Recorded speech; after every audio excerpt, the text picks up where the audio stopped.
pelayanan Sema Adonai. Saya mengucapkan terima kasih. Shalom, selamat hari menjelang tengah malam ya buat Indonesia. Tetapi kita selalu antusias untuk belajar firman Tuhan. Saya menyapa Anda, saya Henny dari New York, mau mengajak Anda untuk bersama-sama belajar firman Tuhan melalui Zoom Sema Adonai.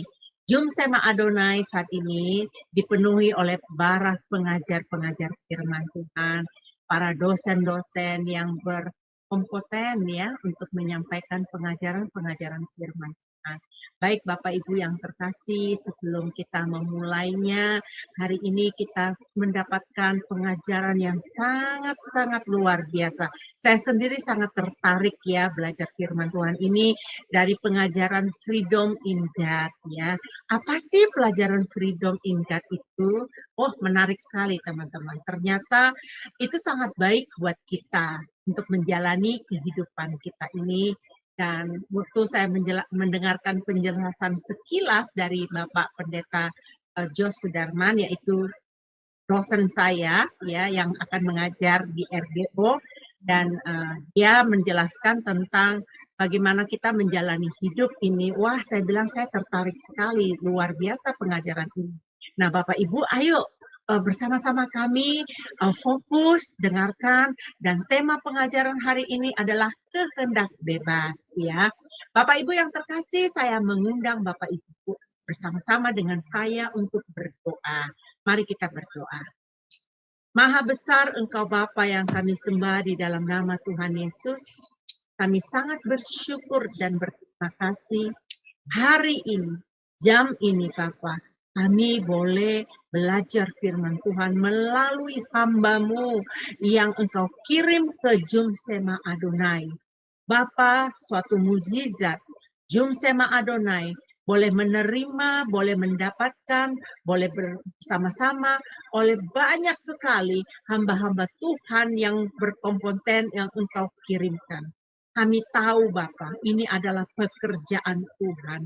Ini adalah kuasa-Mu Bapa, yang mau memberkati Zoom Sema Adonai untuk memberkati banyak orang ya Pak.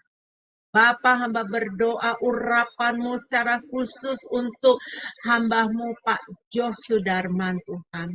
Berkati hamba-Mu ini Tuhan untuk menyampaikan pengajaran ini kepada kami. Bapa, kami percaya Engkau juga memberkati kami setiap pendengar. Bukan kami hanya mendengarkan Bapa, supaya kami cakap mengajarkannya. Tetapi biarlah kami mendengarkannya, ada transformasi yang terjadi dalam kehidupan kami, supaya kami layak disebut menjadi pengikut-pengikut-Mu ya Bapa, yaitu umat kudus-Mu, mempraktekkan hidup benar di dalam dunia yang saat ini sedang kacau ya Bapa. Bapa Surgawi, oleh kasih anugerah-Mu Bapa, kami percaya Engkau akan melawati setiap kami, baik yang sedang mendengarkan siaran kami Bapa, ataupun nanti Tuhan, biarlah Engkau lawati mereka, dan kami mengerti akan pelajaran ini untuk kami menjadi serupa dan segambar dengan Engkau. Untuk tim yang melayani Engkau malam hari ini Bapak, Engkau berkati baik dalam bidang operator, wifi kami, listrik kami serahkan semua di dalam tangan kasih-Mu, dan kami percaya oleh pertolongan-Mu Tuhan, pelayanan kami Tuhan, memuliakan nama-Mu. Bapak Surgawi, terima kasih, di dalam nama Tuhan Yesus kami berdoa, mengucap syukur, haleluya, amin, amin, amin. Ada amin Bapak Ibu yang terkasih di dalam Tuhan. Saya sangat senang sekali kedatangan Pak Jos ya. Saya pikir dengan pengunduran dirinya dari BPCO, saya nggak akan dapat belajar lagi dari beliau. Ternyata saya masuk ke RBO dan saya akan bertemu dengan dosen saya ini, Pak Jos Sudarman, yang akan mengajarkan saya juga banyak pengetahuan ya. Wah, terima kasih banget Pak Jos ada di tengah-tengah kami. Saya percaya Tuhan yang mengirim Bapak ke tempat kami di sini untuk memberkati banyak orang ya, karena channel-channel kami disiarkan berbagai tempat Mungkin mereka juga yang tidak bisa ikut komitmen di dalam sekolah RBO, ya tetapi mereka bisa menerima berkat juga melalui pelayanan Bapak di Zoom kami. Baik Bapak Ibu yang terkasih di dalam Tuhan, sebelum kita memulai, mari kita menyimak dulu profil Pak Jos Sudarman. Kami mempersilakan kepada operator kami Aling untuk mempersiapkan dan menayangkan profil dari Pak Jos Sudarman. Silakan.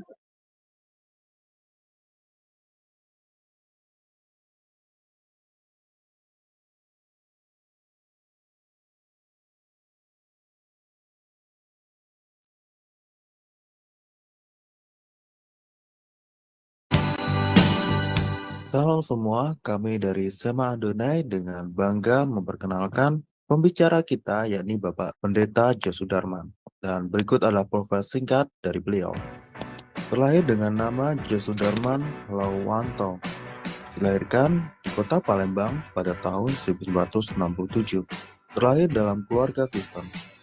Tahun 1983, beliau sudah terlibat dalam pelayanan kaum pemuda dan organisasi gereja di GMI, Gereja Metodis Indonesia, di Palembang. Beliau menyelesaikan studi sarjana ekonomi di Universitas Tridinanti Palembang, meraih gelar Magister Teologi di STT Bethel Indonesia, STTBI Jakarta, dan menyelesaikan studi program doktoral serta meraih gelar Doktor Teologi di STT Kadesi Yogyakarta. Seiring itu menjadi pembicara pada interdenominasi gereja seperti di GPDI, GBI, GSJA, Full Gospel Fellowship, dan mengadakan seminar rohani di GSKI Yogyakarta. Sebagai tim pengembalaan di GSKI Kebun Jeruk Jakarta dan dosen tetap di STT Okumene Jakarta. Bekerja di beberapa perusahaan multinasional sejak tahun 1995 hingga tahun 2019 sebagai National Manager di bidang Sales Marketing. Beliau sudah berkeluarga sejak Desember tahun 1994 serta sudah dikaruniai satu orang anak tunggal yang sudah bekerja. Pengalaman dalam pelayanan. Mulai tahun 1999 hingga tahun 2002, sebagai wakil FE Family Altar di GBI Bandung. Dari tahun 2008 hingga sekarang atau now sebagai tim pengembalaan di GSKI Rehoboth Kebun Jeruk, Jakarta Barat. Terlibat dalam pendirian BPCO mulai dari awal hingga mundur pada bulan Mei 2023. Penulis buku Memahami 3 Pilar Pengajaran GSKI. Dan pada kesempatan kali ini, Bapak Pendeta Dr. Jos Sudarman akan mengajari kita tentang Freedom in God. Shalom Bapak Ibu, Saudara terkasih di dalam Tuhan. Kita akan belajar satu materi baru, yaitu Freedom in God. Artinya kebebasan dalam Tuhan. Tentu bebas di dalam Tuhan ini tidak berdasarkan premis atau pengertian dasar kita sebagai manusia, ini tentu berdasarkan Tuhan, dari kacamatanya Tuhan. Nah, di sini kita akan belajar salah satu hal yang sangat penting dalam kehidupan kita sebagai manusia. Apa itu? Kita belajar satu pelajaran namanya kehendak bebas, free will.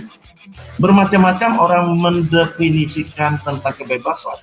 Hal ini tergantung dari premis dasar seseorang. Dan juga kita akan belajar tentang bagaimana sukses di dalam Tuhan. Apa itu sukses? Tentu kacamatanya, kacamata Tuhan. Lalu kita juga tidak bisa hidup tanpa Tuhan. Artinya kita sebagai manusia itu sangat tergantung dengan Tuhan. Kalau hal ini kita sadari, lalu bagaimana kita harus hidup cukup di dalam Tuhan.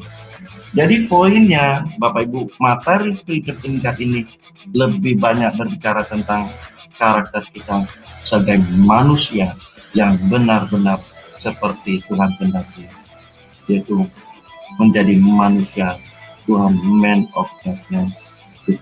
Kiranya sekilas dari pelajaran ini dapat membuat kita antusias, memotivasi kita untuk lebih lagi mengenal kebenaran firman Tuhan.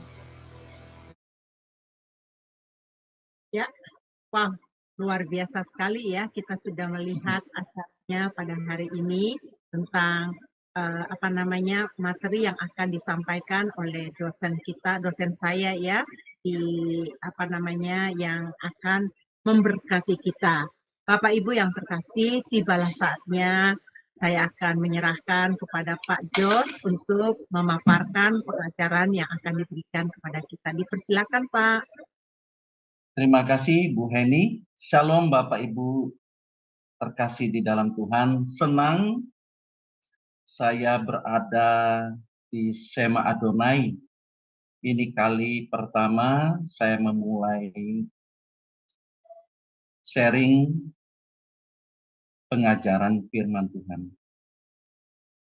Bapak Ibu terkasih dalam Tuhan, tadi disampaikan pengajaran kita adalah freedom in God, kebebasan di dalam Tuhan.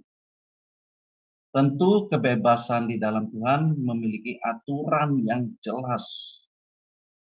Aturan yang jelas ini tentu berdasarkan dari persepsi Tuhan, dari kacamata Tuhan. Nah, malam ini Bapak Ibu kita belajar satu materi tentang kehendak bebas. Oke, saya akan share screen Bapak Ibu.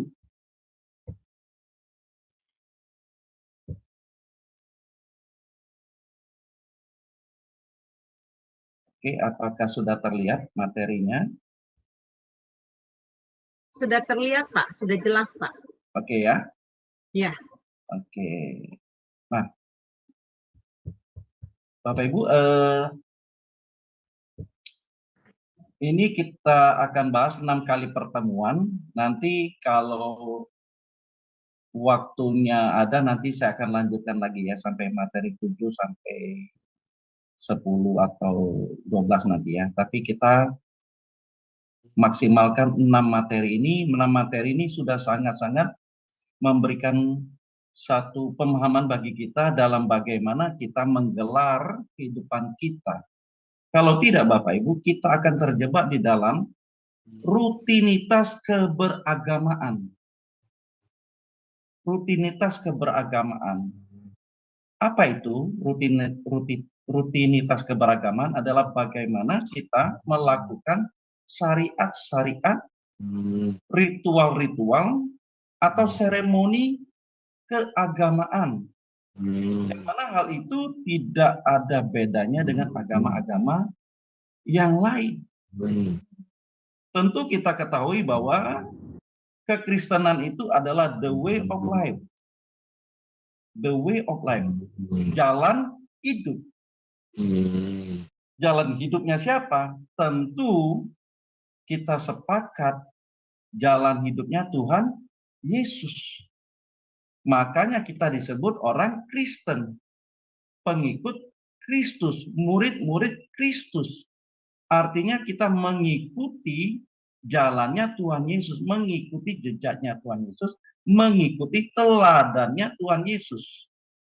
Nah, salah satu materi yang pertama ini adalah berbicara tentang kehendak bebas atau free will. Nah, Bapak Ibu saudara kasih di dalam Tuhan, mungkin Bapak Ibu sudah memiliki pengertian, pemahaman, atau premis di dalam kehendak bebas ini. Nah, mungkin berbeda apa yang saya sampaikan nanti, tidak masalah Bapak Ibu. Sekali lagi tidak ada masalah. Karena namanya pengajaran tentu ada yang sama. Mungkin juga Bapak Ibu sudah menerima sebelumnya, sehingga mungkin berbeda dengan pemaparan saya. Sekali lagi tidak ada masalah. Tetapi yang penting adalah kita memahami apa yang kita kerjakan, kita lakukan dalam hidup ini dengan kehendak bebas yang Tuhan sudah anugerahkan kepada kita sebagai manusia. Sehingga hal inilah yang membedakan kita dengan hewan. Karena kita memiliki logika, nalar, terlebih roh. dan keinginan-keinginan yang kita bisa putuskan itu sendiri berdasarkan logika kita, berdasarkan pemahaman kita, berdasarkan pemikiran kita, sehingga kita bisa memutuskan segala sesuatu dalam hidup ini berdasarkan pertimbangan-pertimbangan dari kita sendiri sebagai makhluk ciptaan. Nah, jadi Bapak Ibu tidak perlu dipermasalahkan, tetapi yang saya sampaikan ini adalah berdasarkan pemahaman saya yang saya sudah pelajari. Karena banyak orang sudah, oh Pak, udah ngerti kok kehendak bebas. Kita sudah lakukan kok. Kita sudah menjalani itu, memutuskan segala sesuatu dalam hidup ini, kami berdasarkan keputusan kami sendiri, berdasarkan premis dasar. Nggak masalah. Jadi bermacam-macam orang mendefinisikan kebebasan, hal ini tergantung dari premis dasar seseorang, dari cara pandangnya, dari latar belakangnya, apapun itu tidak masalah. Nah, tetapi Bapak Ibu, yang saya sampaikan di sini bahwa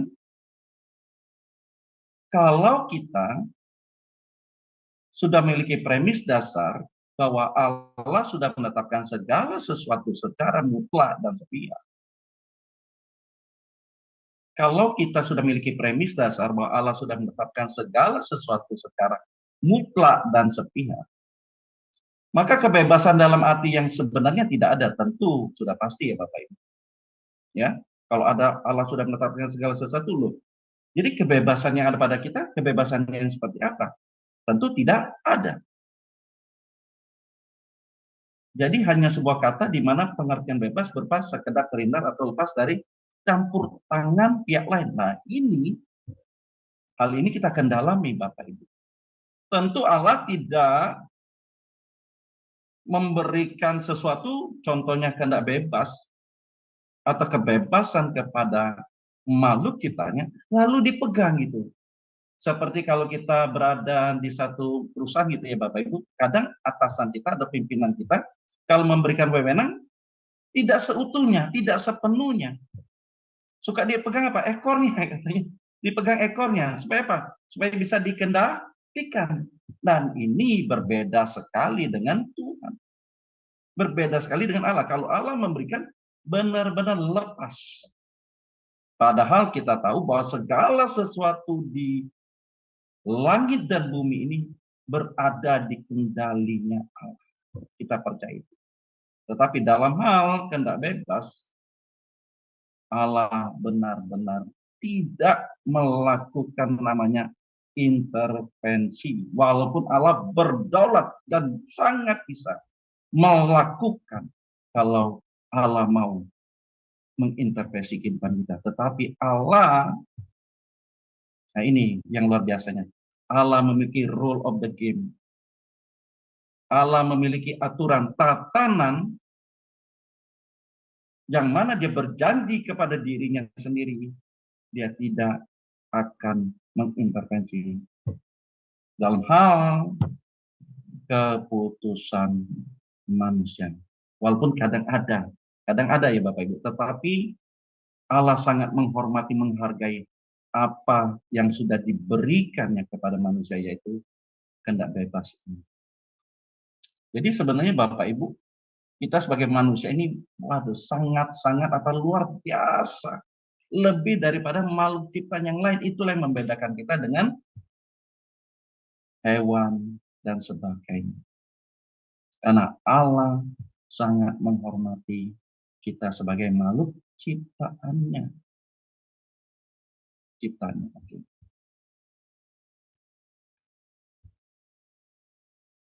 Jadi jika demikian, sejatinya manusia itu tidak memiliki kebebasan.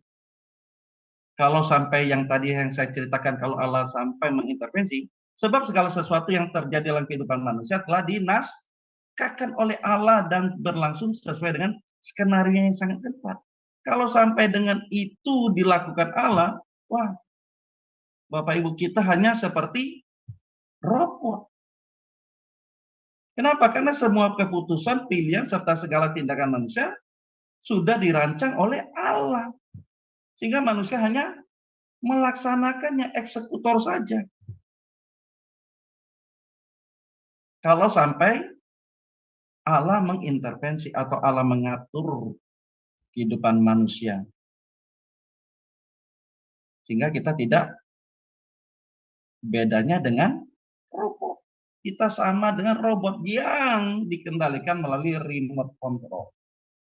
Yang dikendalikan oleh oknum yang memiliki otoritas terhadap robot tersebut. Kalau sampai demikian Bapak Ibu, sungguh hal yang tragis kalau sampai hal itu terjadi. Tapi Allah kita tidak seperti itu. Allah kita tidak seperti itu. Dan ini luar biasanya Bapak Ibu. Inilah yang luar biasanya kita sebagai makhluk ciptaannya yang mulia. Makhluk ciptaannya yang mulia. Karena kita bisa berpikir, memiliki perasaan, dan bertindak menurut keputusan dan pertimbangan kita. Kalau sampai hal ini terjadi, maka kebenaran yang kita pelajari, yang kita baca, maka kebenaran itu akan kebenaran yang tidak proporsional dan tidak wajar. Karena segala sesuatu sudah dikondisikan oleh Allah. Ketaatan kita, ketaatan yang hanya berdasarkan perintah. Karena sudah diatur. Bukan berdasarkan ketulusan kita, kesadaran kita untuk memilih taat kepada Allah.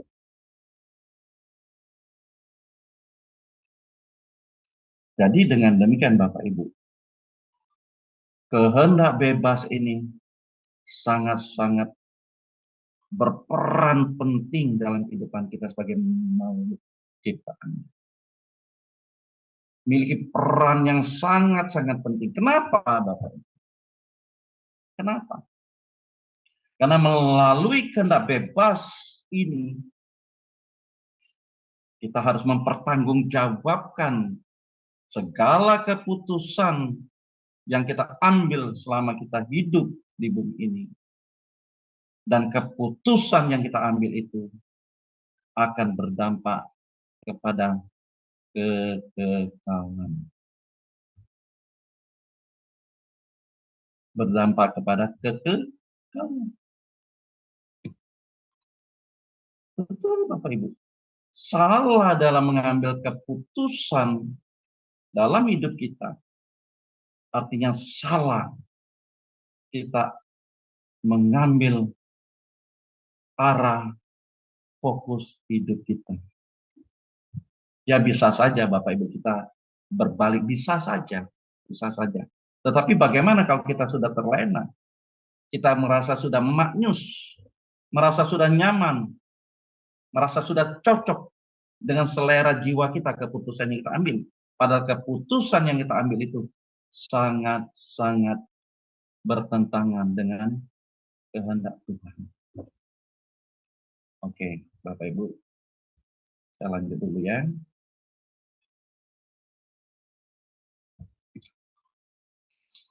Nah, Bapak Ibu, kalau sampai itu terjadi, kalau keputusan kita diintervensi oleh Tuhan, maka kita bagaikan melakukan peran sandiwara.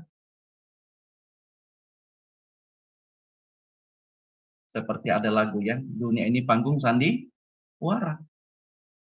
Jadi kita bagaikan aktor saja, aktris saja yang memainkan peran saja. Karena sudah diatur oleh sutradaranya.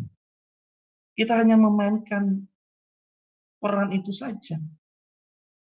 Bukan berdasar kehendak kita, keinginan kita, kesadaran kita, tapi sudah diskrip. Sudah tadi tersusun naskah dengan baik. Kita hanya melakukannya saja, menjalankannya saja. Kita hanya eksekutor saja.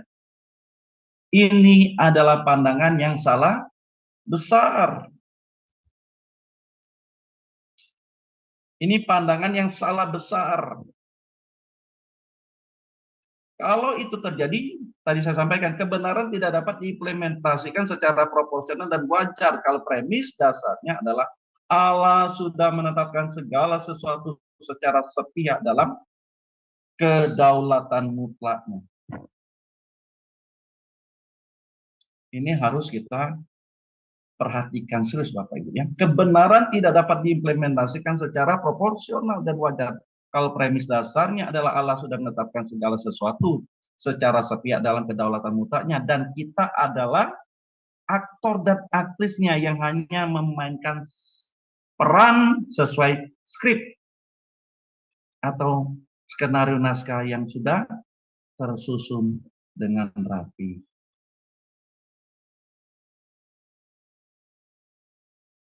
Dan itu salah besar. Pandangannya salah besar. Dan ini nanti Bapak Ibu bisa bersinggungan dengan apa kalau ini, tapi saya tidak memasuk ke soteriologi ya. Ya sudah saya tahan dulu. Karena akan menyinggung sana. Tapi ini Bapak Ibu harusnya bisa melihat bahwa apa yang dikerjakan oleh kita, keselamatan yang Tuhan anugerahkan kepada kita dengan cuma-cuma, dengan gratis. Tetapi di situ kita ada peran kita dalam menjalankan keselamatan itu dengan takut dan gentar. Di situ ada peran yang sangat penting, itu adalah kehendak bebas.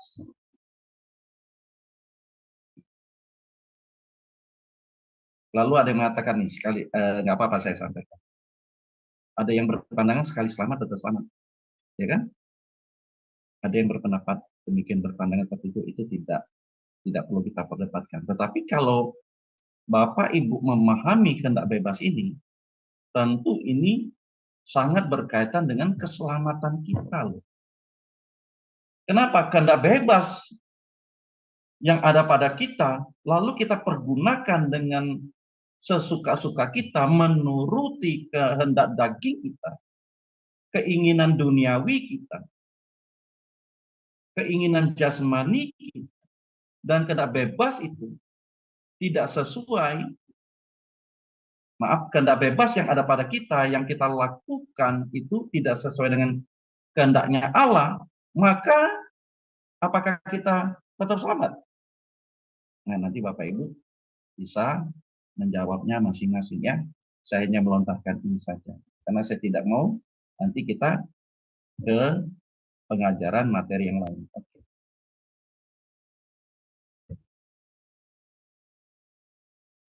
Jadi Bapak Ibu, sejatinya dalam hal ini manusia tidak memiliki kehendak bebas. Oh, kenapa ini Pak? Tadi katanya kehendak bebas diberikan Tuhan secara mutlak. Maksudnya di sini Bapak Ibu, kalau kita memahami kebenaran firman Tuhan, seharusnya kehendak bebas yang ada pada kita, yang dianugerahkan Tuhan, dengan kesadaran dan ketulusan, seharusnya kehendak bebas kita ini, atau kebebasan yang diberikan oleh Tuhan kepada kita sebagai makhluk ciptaannya yang mulia, adalah kehendak yang kita arahkan untuk menuruti kehendak Allah. Sampai di sini paham ya Bapak Ibu? Jadi sejatinya kehendak bebas yang ada pada kita ini harusnya kita tidak peruntukkan, kita tidak arahkan, kita tidak fokuskan untuk menyukakan keinginan daging kita, memuaskan hasrat duniawi kita, menyenangkan keinginan daging kita, yang semuanya itu bertentangan dengan kehendak Allah. Makanya saya tulis di sini, sejatinya kehendak bebas kita ini kita arahkan untuk menuruti kehendak Allah. Kehendak bebas kita ini harusnya dipagari. Kehendak bebas kita ini dipagari. Atau saya menggunakan kata dipenjara. Dipenjara, maksudnya adalah kehendak bebas kita harus dipenjara, dibentengi, ditutupi, dan semuanya itu kita lakukan untuk menuruti kehendak Allah. Dengan kata lain, kehendak bebas kita ini terpenjara dalam kehendaknya Tuhan. Kehendak bebas kita ini harusnya terpenjara untuk mengikuti kehendak Tuhan saja. Tapi faktanya tidak terjadi. Betul nggak Bapak Ibu, Saudaraku? Faktanya tidak terjadi. Kita masih melakukan suka-sukanya kita. Melakukan suka-sukanya kita. Makanya Rasul Paulus, Bapak Ibu, dalam suratnya, dia mengakui, dia tahu apa yang baik. Tapi itu tidak dilakukan. Malah yang tidak baik dilakukan, padahal dia tahu yang baik, yang benar harus dilakukan. Tapi faktanya yang tidak baik, yang tidak benar dilakukan. Rasul Paulus berkata demikian dalam suratnya. Nah, apalagi kita Bapak Ibu. Tentu kita banyak melesetnya. Dosa itu dalam bahasa Yunani hamartia. Artinya meleset, tidak tepat sasaran. Kita ini banyak melesetnya Bapak Ibu. Betul nggak Bapak Ibu? Kita ini tahu loh kebenaran, kita ini tahu yang baik. Tapi faktanya kita lakukan apa? Terbalik, bukan? Kita tahu kita harus sabar, kita harus kasih, murah hati. Tapi apa yang kita lakukan? Terbalik, tidak sesuai dengan apa yang diinginkan oleh Allah. Makanya kita sebagai manusia, Bapak Ibu, makanya kita sebagai manusia itu memiliki kodrat dosa. Jadi sifat dasar kita itu adalah dosa. Tentu karena ada dosa dari Adam dan Hawa. Maka kita manusia berkodrat dosa. Kita sebagai orang tua ya Bapak Ibu, tentu kita mengajarkan kepada anak-anak kita hal-hal yang baik, hal-hal yang benar. Betul? Tetapi faktanya apa yang kita ajarkan kepada anak kita itu tidak dilakukannya atau belum dilakukannya 100%. Kadang hal-hal yang tidak baik dilakukan oleh anak kita, termasuk kita. Padahal kita tahu hal yang baik, tapi bukan kebaikan yang kita lakukan. Kadang lebih banyak kejahatan atau hal yang tidak diinginkan oleh Allah kita lakukan. Makanya kita manusia berkodrat dosa. Inilah perjuangan kita Bapak Ibu. Di mana di dalam kehendak bebas yang ada pada kita, kita berjuang untuk menanggalkan manusia kita yang berkodrat dosa. Kita berjuang dari manusia yang berkodrat dosa menuju manusia yang berkodrat ilahi. Manusia yang dikehendaki Allah. Dari manusia ciptaan lama kita berjuang menjadi manusia baru, ciptaan baru. Inilah perjuangan kita. Perjuangan di sini tentu sangat berperannya adalah kehendak bebas, free will.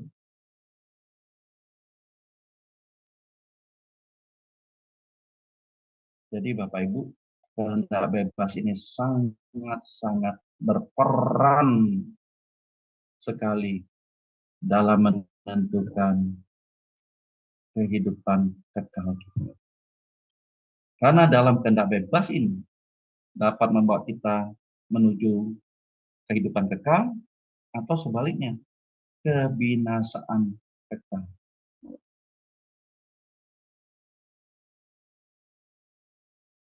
Mengerikan ya, Bapak Ibu. Tapi kita bersyukur Bapak Ibu. Bersyukur ya. Saya sih nggak tahu ya Bapak Ibu ya. Apakah Bapak Ibu pernah mendengar penjelasan seperti ini, pemaparan seperti ini ya, tentang kehendak bebas. Tapi ini sangat-sangat penting, vital dalam kehidupan kita. Apalagi kita mengaku orang Kristen. Oke, Bapak Ibu. Kita baca di Kejadian 3 ayat yang ke-1 sampai yang ke-6. Ada yang bisa membacakannya Bapak Ibu? Dari Kejadian 3 ayat yang ke-1 sampai yang ke-6. Kalau ada yang bersedia, silakan. Saya bisa baca Pak, sebentar silakan, ya Pak Ibu. ya. Saya cari ayatnya dulu ya Pak ya. Silakan, Kejadian 3 ayat 1 sampai 6. Oke Pak. Ya. Temanya adalah manusia jatuh ke dalam dosa. Adapun ular ialah yang paling cerdik dari segala binatang di darat yang dijadikan oleh Tuhan Allah. Ular itu berkata kepada perempuan itu, "Tentulah Allah berfirman, semua pohon dalam taman ini jangan kamu makan buahnya, bukan?" Lalu sahut perempuan itu kepada ular itu, "Buah pohon-pohonan dalam taman ini boleh kami makan. Tetapi tentang buah pohon yang ada di tengah-tengah taman, Allah berfirman, jangan kamu makan ataupun rabah buah itu. Nanti kamu mati." Tetapi ular itu berkata kepada perempuan itu, "Sekali-kali kamu tidak akan mati." Tetapi Allah mengetahui bahwa pada waktu kamu memakannya, matamu akan terbuka, dan kamu akan menjadi seperti Allah, tahu tentang yang baik dan yang jahat. Perempuan itu melihat bahwa buah pohon itu baik untuk dimakan dan sedap kelihatannya. Lagi pula pohon itu menarik hati karena mereka pengertian. Lalu ia mengambil dari buahnya dan dimakannya dan diberikannya juga kepada suami yang bersama-sama dengan dia, dan suaminya pun memakannya. Ya, terima kasih Bu Heni. Sama-sama. Nah, Bapak Ibu saudara kasih dalam Tuhan, Kejadian 3 ini sangat clear. Ya, tadi yang kita sudah sama mendengar, sangat clear sekali. Keputusan untuk memakan buah pohon tentang pengetahuan yang baik dan yang jahat itu, keputusan mengambil dan memakan buah pohon tersebut berdasarkan pertimbangan dan keputusan manusia. Ini clear sekali Bapak Ibu.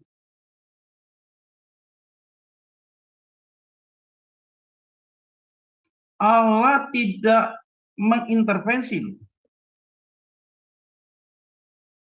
Allah tidak berusaha menghindarkan manusia dari pencobaan tersebut. Kenapa? Karena Allah memberi kehendak bebas kepada manusia. Clear. Keputusan mengambil dan memakan buah pohon tersebut berdasarkan dari keputusan dan pertimbangan manusia. Berdasarkan pertimbangan dan keputusan manusia itu. Dalam hal ini Adam dan Hawa. Allah tidak intervensi. Allah tidak mencegah. Oh, kalau Allah mencegah tadi itu. Jadi sandiwara. Kalau Allah mencegah, oh jangan. Wah, sandiwara. Allah sudah memberikan perintah loh. Jangan makan buah dari pohon pengetahuan yang baik dan yang jahat. Kalau alam cegah, jadi sandiwara, main-main pura-pura. Dan Allah kita tidak seperti itu. Jadi Allah benar-benar memberi kebebasan kepada Adam dan Hawa untuk mengambil keputusannya sendiri. Inilah konsekuensi menjadi makhluk yang bebas.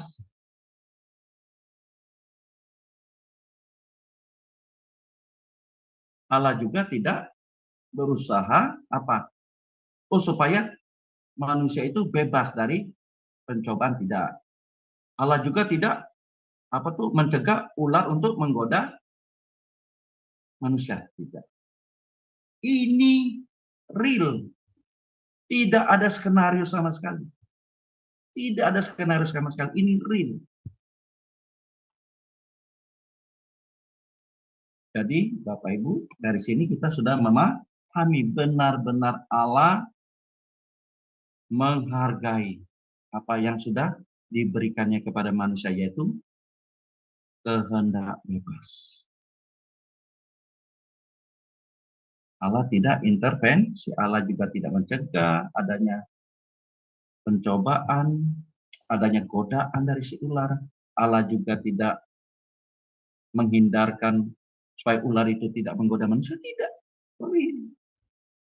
Biar fakta yang berbicara. Tidak ada skenario. Tidak ada yang sudah dikondisikan, tidak ada. Ini benar-benar fakta terjadi. Nah, Bapak Ibu serkasi. Disinilah kita harus memahami bahwa kebebasan yang ada pada kita, yang mana kita harus mempertimbangkan sendiri segala sesuatu yang hendak kita lakukan. Kenapa? Karena diri kita lah yang menjadi pengambil keputusan akhir, decision maker-nya kita. Pengambil keputusannya adalah kita. Segala sesuatu berdasarkan pertimbangan, maka kita mengambil keputusan. Nah, kalau kita mengerti dan memahami hal ini, kalau kita memahami hal ini, Bapak Ibu, kita bisa tahu dengan kehendak bebas yang ada pada kita, yang kita tahu bahwa ini kehendak bebas ini harus kita arahkan untuk melakukan kehendak Tuhan, dan kita tahu hasilnya adalah kita akan bersama-sama dengan Tuhan di kekekalan di kerajaan surga. Bila sebaliknya, maka kita akan terbuang, dicampakkan ke api neraka. Dengan kata lain, Bapak Ibu, ke surga atau ke neraka, itu kita yang memilih.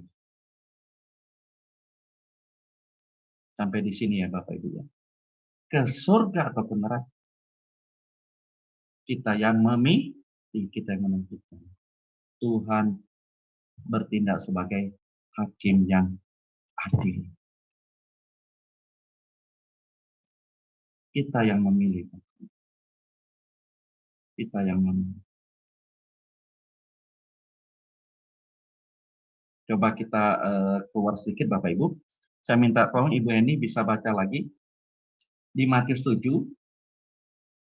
Matius 7 ayat 21 sampai 23. Sebentar, saya cari dulu Matius 7 ayat 1 sampai ayat 23 ya Pak ya? Ya. Baik, saya akan bacakan. Bukan setiap orang yang berseru kepadaku, Tuhan, Tuhan, akan masuk ke dalam kerajaan sorga, melainkan dia yang melakukan kehendak Bapakku yang di sorga. Pada hari terakhir banyak orang akan berseru kepadaku, Tuhan, Tuhan, bukankah kami bernubuat demi namamu dan mengusir setan demi namamu? Dan mengadakan banyak mujizat demi namamu juga. Pada waktu itulah aku akan berterus terang kepada mereka dan berkata, aku tidak pernah mengenal kamu, enyahlah daripadaku, kamu sekalian pembuat kejahatan. Ya, Ngeri terima sekali, kasih. Pak. Ya, terima kasih Bu Eni. Nah, Bapak Ibu, ayat ini sungguh mengerikan bagi kita orang Kristen. Ayat 21 dikatakan bukan setiap orang yang berseru, God, God, Lord, Adonai, Tuhan, Tuhan akan masuk ke dalam kerajaan surga, melainkan dia yang melakukan kehendak Bapakku yang di surga. Jadi ukuran kita masuk ke surga itu adalah jelas. Melakukan kehendak Bapa, kehendak Allah. Tidak ada yang lain. Hanya ini saja. Tiket kita ke surga adalah melakukan kehendak Allah. Nah, melakukan kehendak Allah itu tentu kita yang melakukan berdasarkan kehendak bebas yang ada pada kita, setiap kita. Berdasarkan pertimbangan kita, sehingga kita memutuskan melakukan kehendak Allah. Bapak Ibu, Saudara tidak ditanya Bapak Ibu, berapa hebat pelayanan Bapak Ibu. Tidak ditanya oleh Tuhan. Tidak ditanya oleh Tuhan apa yang engkau sudah lakukan dalam kegiatan-kegiatan rohanimu, kegiatan gerejamu yang begitu banyak. Sekalipun engkau bernubuat, bahkan engkau memiliki karunia mengusir setan, karunia kesembuhan, apapun itu, kalau kehendak bebas yang ada pada kita, kita tidak arahkan untuk melakukan kehendak Bapa, maka kita tidak akan sampai ke surga. Bahkan ayat 23 sungguh mengerikan Bapak Ibu. Karena pada saat itulah, pada saat tata pengadilan Kristuslah, di mana tidak ada pertobatan lagi, kita dikatakan pembuat kejahatan. Kita dikatakan pembuat kejahatan. Bahkan Tuhan tidak pernah mengenal kita.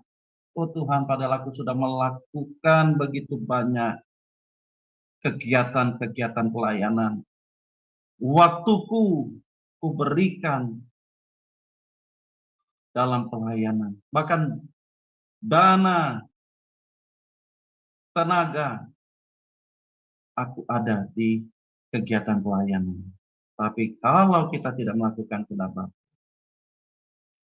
kita tidak sampai Bapak Ibu.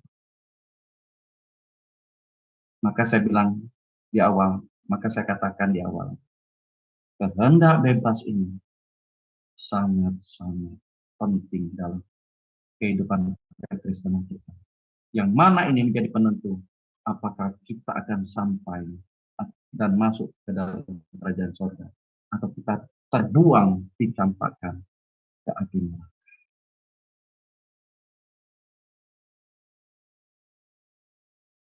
Tapi Bapak Ibu, jangan gara-gara ayat ini Bapak Ibu yang sudah dalam pelayanan undur, jangan.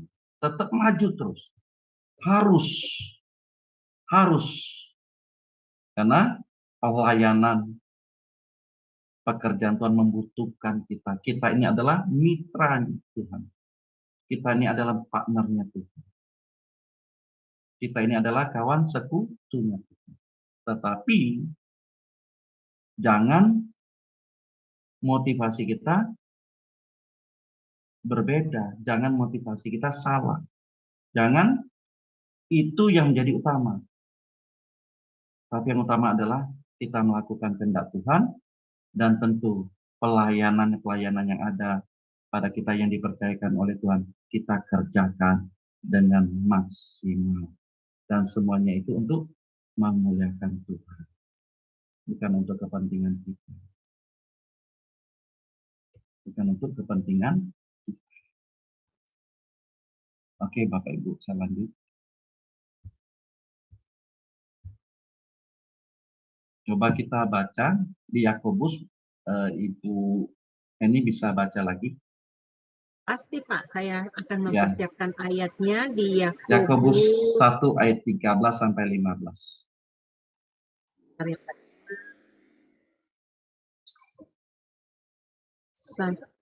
ayat sampai ayat 15, Yakobus 1. 15 ya.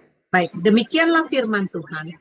Apabila seorang dicobai, janganlah ia berkata, pencobaan ini datang dari Allah.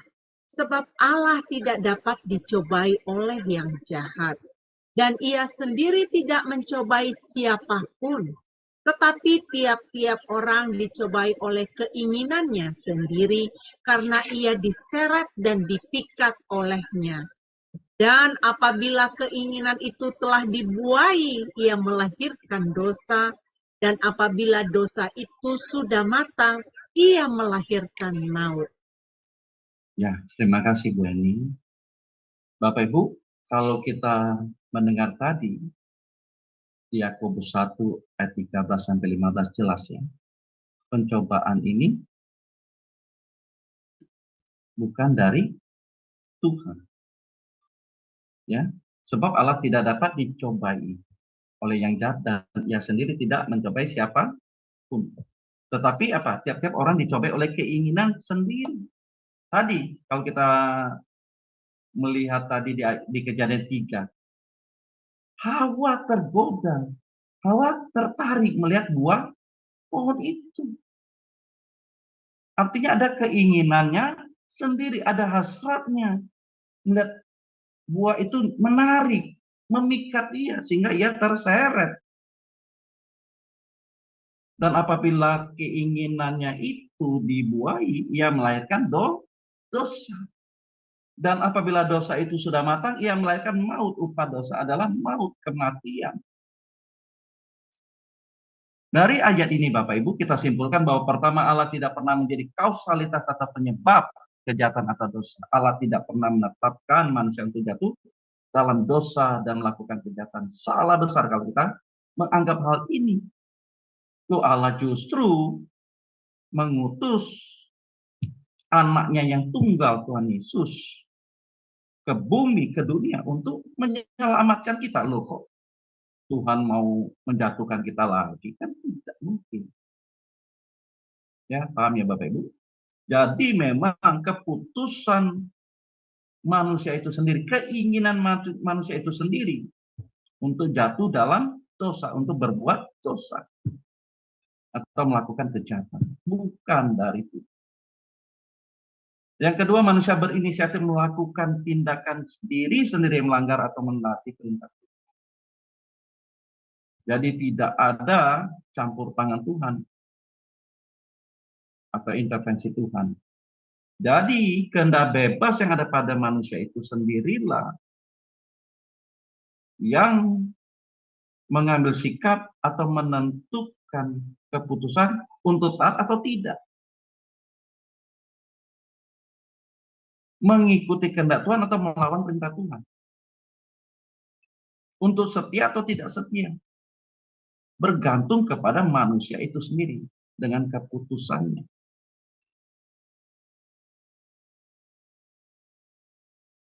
Jadi tidak ada intervensi Allah atau campur tangan Allah. Semua berdasarkan keputusan manusia. Jadi dalam hal ini tidak bisa Allah dipersalahkan. Tidak bisa Tuhan dipersalahkan. Karena decision maker adalah manusia itu sendiri. Yang ketiga adalah ada pihak yang diizinkan oleh Allah untuk mencobai atau menggoda manusia untuk melanggar firman Tuhan. Ada pihak memang diizinkan.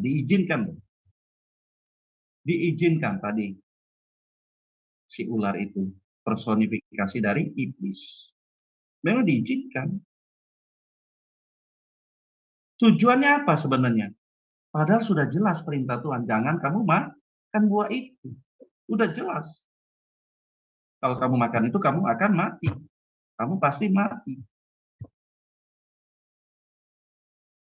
Ya kita ini kadang gini Bapak Ibu ya, kadang kita ini sukanya apa ya? Sukanya apa ya? Auban ya, auban itu apa ya? Suka ngelawan gitu ya. Coba kalau kita lihat ada misalkan kita lagi jalan gitu ya Bapak Ibu. Ada sign gitu ya. Jangan noleh ke kiri. Kita tetap noleh ke kiri loh. Ya kan? Ya. Coba kita jangan lihat. Kita tetap lihat loh Bapak. Itulah kecenderungan kita manusia itu. Apa yang dilarang kita maunya tahu gitu. Apa sih yang dilarang? Nah, itu kita nih. Makanya kita ini termasuk manusia kepo ya. Kata si ini siapa? Monggol ya, Monggol. Nggak tahu Bapak Ibu tahu nggak Monggol ya? Tahu ya Bu ya, ini ya Monggol ya? Ya tahu Pak. Iya ya, komedian itu ya. Komedian Iya. atau Komedian. Komedian Ya, ya, komika gitu ya. Standing up, komedian standing up gitu ya. Komedian standing apa ya? Standing komedi ya, standing komedi gitu ya. Dia kan dia ngomong gini. Waktu itu saya nonton YouTube-nya gitu. Katanya Indonesia ini warga terkepo nomor 2 di dunia. Kepo kita ini suka kepo gitu ya. Mau tahu, mau tahu aja gitu. Tapi kebenaran firman Tuhan kita tidak mau tahu gitu. Kita ini suka yang salah gitu mau tahunya. Bukan kebenaran yang kita harus tahu, tapi bukan yang kebenaran yang kita suka tahu. Nah inilah kita nih manusia. Oke, nggak apa-apa. Oke, kita lanjut lagi. Nah, jadi Bapak Ibu, pengertian kebebasan manusia itu yang benar adalah kebebasan itu harus proporsional, natural, dan benar. Kalau kebebasan tidak dipahami secara benar, maka manusia tidak menempatkan diri sebagai makhluk yang harus bertanggung jawab. Manusia, nah ini kita harus tahu, kita ini adalah manusia yang memiliki beresiko sangat tinggi, memiliki resiko sangat tinggi. Kenapa? Resikonya karena kehidupan kita ini tidak berhenti setelah kita mati di bumi ini. Resiko kita adalah apakah kita akan selama-lamanya bersama dengan Kristus di kehidupan kekal atau selama-lamanya di kematian kekal di api neraka. Ini kita harus sadari, kita ini makhluk yang berisiko sangat tinggi. Kalau hewan mati selesai, kalau kita enggak, karena ada roh di dalam diri kita yang dihembuskan Allah, nismat hayim dalam bahasa Ibrani. Ada roh yang dihembuskan Allah sehingga kita menjadi makhluk yang kekal. Kita ini makhluk yang kekal apa? Kenapa? Itu tadi. Kita akan selama-lamanya di surga apa? Selama-lamanya di api neraka. Kehidupan kekal atau kematian kekal. Dengan kehendak bebas yang ada pada kita. Dengan segala pilihan yang ada pada kita. Ini yang harus kita menjadi perhatian. Sungguh-sungguh Bapak Ibu. Kalau kita dipanggil oleh Tuhan. Kalau kita dipanggil oleh Tuhan. Kita kemana? Sekarang ini Bapak Ibu. Sekarang ini, malam ini. Kalau di Indonesia, malam. Kalau di tempat Bapak Ibu di Amerika mungkin pagi hari ya. Pagi hari ya Bu ya? Iya Pak, hari ini pagi hari di New York. Jam berapa tuh Bu? Sekarang jam 11 lewat 3 menit. Tuh jam 11. Kalau kita dipanggil Tuhan misal, kita sudah tahu belum ancar-ancarnya Bapak Ibu? Ancar-ancarnya kemana? Ada dong kita nih ancar-ancarnya, tanda-tandanya, gelagatnya tuh. Kita tahu loh Bapak Ibu. Jangan kita bilang, oh nggak tahu. Tahu loh. Kenapa? Karena perjalanan hidup kita dari kemarin, dari minggu lalu, bulan lalu, itu menunjukkan dengan kehendak bebas yang ada pada kita, pilihan yang kita ambil, kita mengarahkan hidup kita kemana. Apakah semakin kita mengasihi Tuhan atau kita semakin mengasihi dunia ini yang akan binasa menjadi lautan api. Jadi tanda-tandanya sudah ada Bapak Ibu. Tanda-tandanya sudah ada. Atau begini Bapak Ibu, kalau di dunia accounting itu ada jurnal debit dan kredit. Ya kalau kita maunya di tabungan kita lebih banyak kreditnya betul daripada debitnya betul Bapak Ibu. Nah, kalau kita tarik ke jurnal rohani,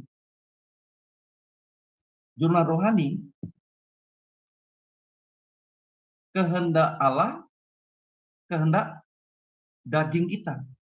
Keinginan Allah, keinginan daging kita, keinginan manusia kita. Lebih banyak mana? Lebih banyak mana kita menabungnya? Lebih banyak mana kita menginvestasinya? Apakah lebih banyak melakukan kehendak Allah? Atau lebih banyak kita melakukan keinginan daging kita, keinginan jasmani kita, keinginan duniawi kita? Nah, sudah tahu Bapak Ibu, kalau di neraca yang mana lebih berat? Kita tahu. Itu semua based on our free will.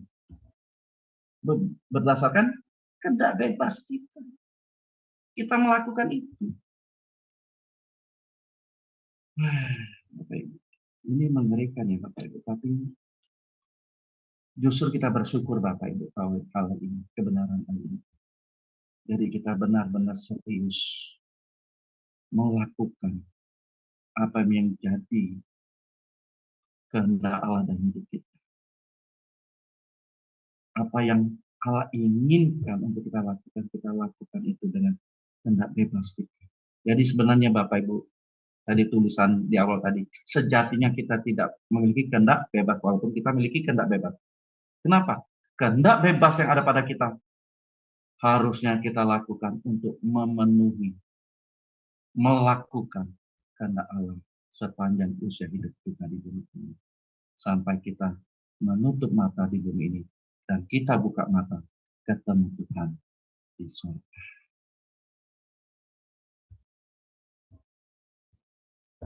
Jadi Bapak Ibu, kehendak adalah dorongan dalam diri kita, dalam diri manusia untuk meraih atau mengharapkan sesuatu. Kehendak adalah dorongan dalam diri kita sebagai manusia untuk meraih atau mengharapkan sesuatu. Dengan kehendak ini manusia kita dapat menciptakan berbagai cita-cita dan harapan yang ditujukan kepada seseorang atau sesuatu. Inilah kita makhluk ciptanya yang mulia. Inilah keistimewaan kita sebagai manusia. Sekarang apa yang kita mau lakukan? My will or God's will? Kehendak diri kita, kepentingan kita, memuaskan hasrat daging kita, hawa nafsu dunia kita, atau kita mau melakukan kehendak Allah. Semua bergantung kepada kita sendiri. Ingat, decision maker adalah kita sendiri. Dan kita tahu persis ada konsekuensi setiap keputusan yang kita ambil. Kita adalah makhluk yang beresiko tinggi. Kapanpun kita bisa check out dari dunia ini. Kapanpun. Yakobus mencatat hidup kita bagaikan uap yang sebentar kelihatan lalu lenyap. Kita tidak tahu berapa lama kita hidup. Kita tidak tahu durasi hidup kita berapa lama. Tetapi selama kita masih bernapas, kita mau arahkan kehendak bebas kita untuk melakukan kehendak Tuhan. Amin ya Bapak Ibu. Jadi kita sebagai manusia bukan saja memiliki kenyamanan fisik, tetapi pemenuhan kebutuhan batinnya yang hanya bisa dijawab oleh Tuhan. Ada rongga kosong dalam diri kita yang hanya bisa diisi oleh Tuhan saja. Rongga kosong ini tidak dapat diisi oleh apapun dan siapapun kecuali oleh Tuhan. dengan hubungan yang harmonis di dalam dan melalui Roh Kudus. Kita tahu persis ya Bapak Ibu, kalau kita melakukan sesuatu hal yang tidak tepat, hal yang tidak benar, kayaknya ada sesuatu yang nyesek gitu ya. Nyesel, ada damai sejahtera kita yang hilang. Apa kalau kita melakukan sesuatu yang benar, kayaknya hati kita damai. Jadi ukurannya damai sejahtera. Kalau kita melakukan sesuatu ada damai sejahtera, maka itu benar. Kehendak bebas kita harus arahkan bagaimana memuaskan hati Tuhan dalam hidup ini. Memuaskan hati Tuhan dalam hidup ini.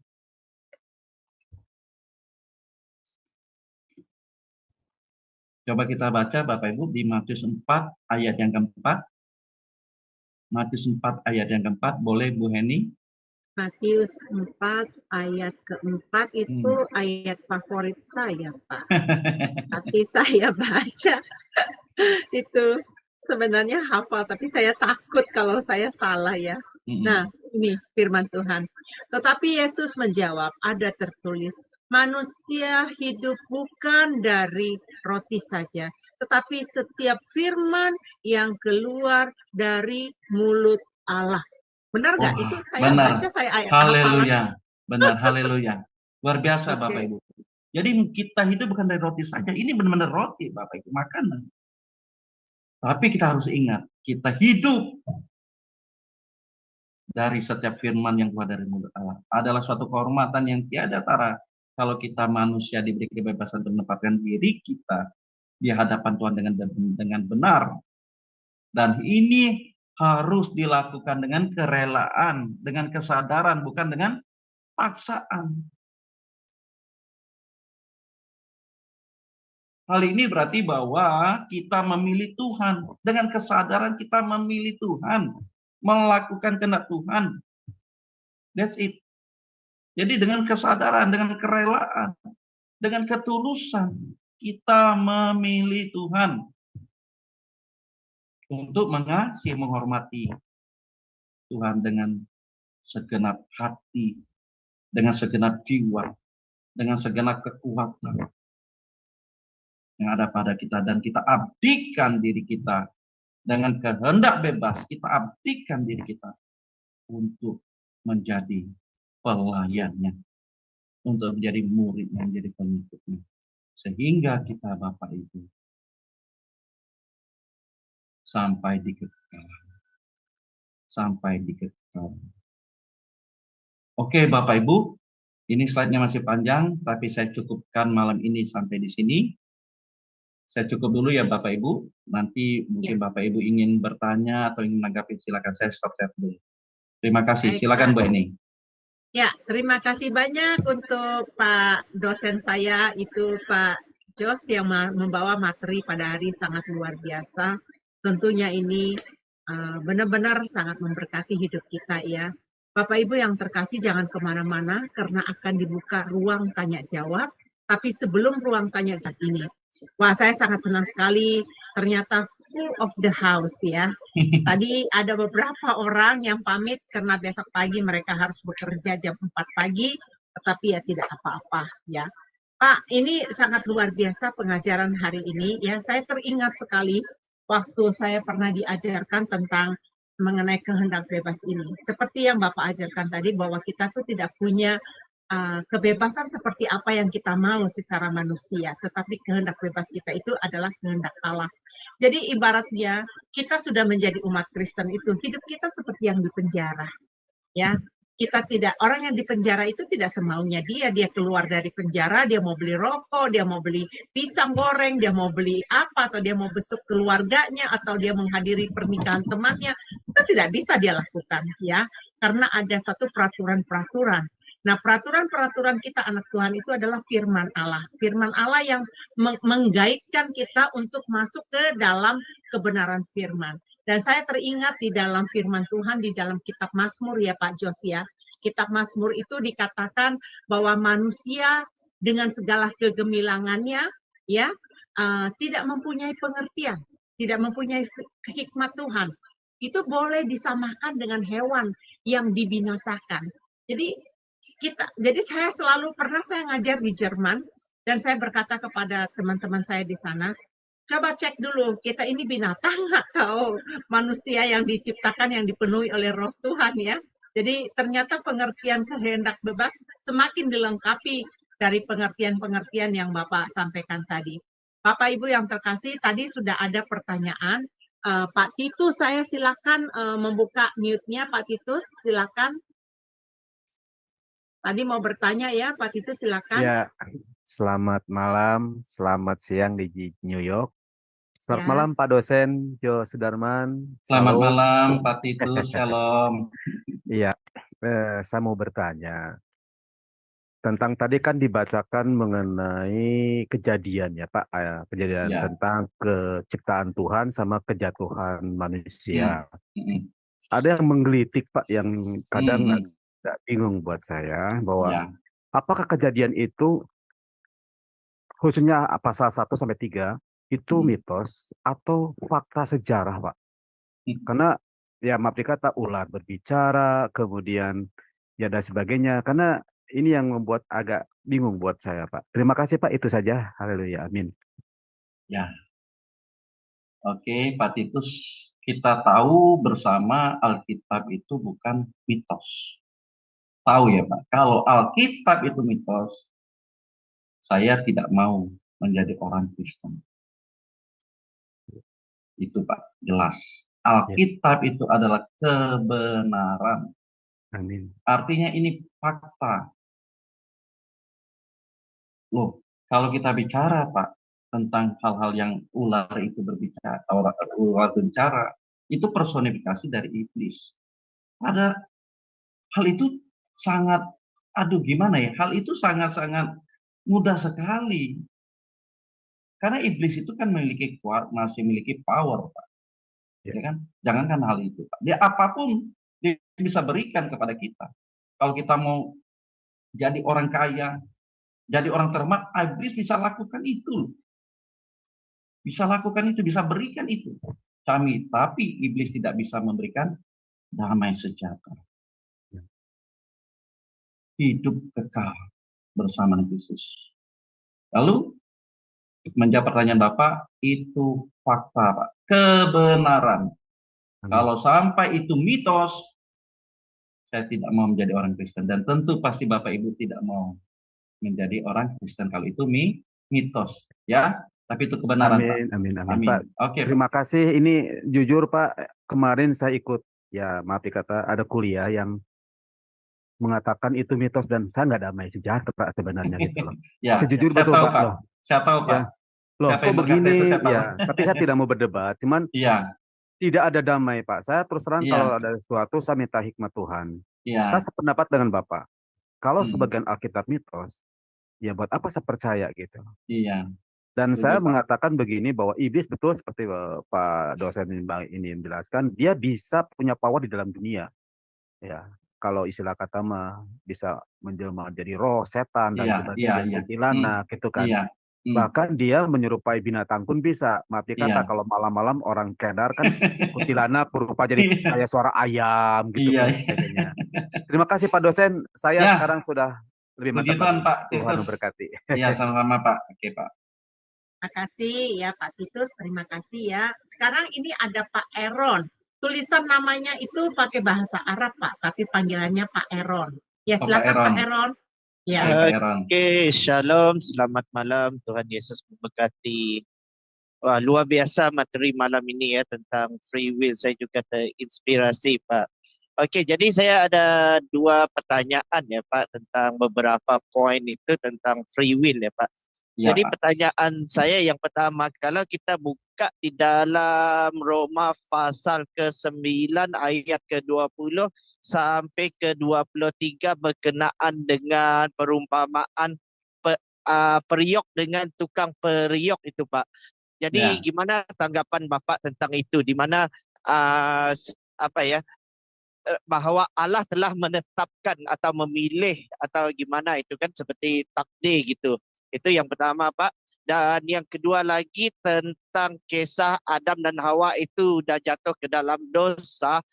Apakah Allah itu membuat perencanaan atau rancangan keselamatan itu sebelum Adam jatuh ke dalam dosa atau setelah Adam jatuh ke dalam dosa, Pak? Tapi sebelumnya itu saya memang yakin dengan free will juga, Pak. Cuma kalau pandangan saya kompetitif free will, Pak. Di mana free will yang terbatas oleh karena kehendak Allah itu.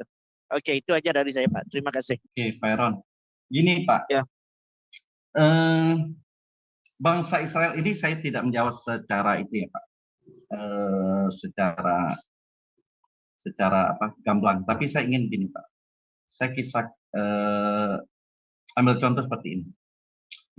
Bangsa Israel itu adalah bangsa pilihan atau umat pilihan, betul ya, Pak? Iya, iya. Itu berdasarkan keputusan siapa, Pak? Keputusan Allah.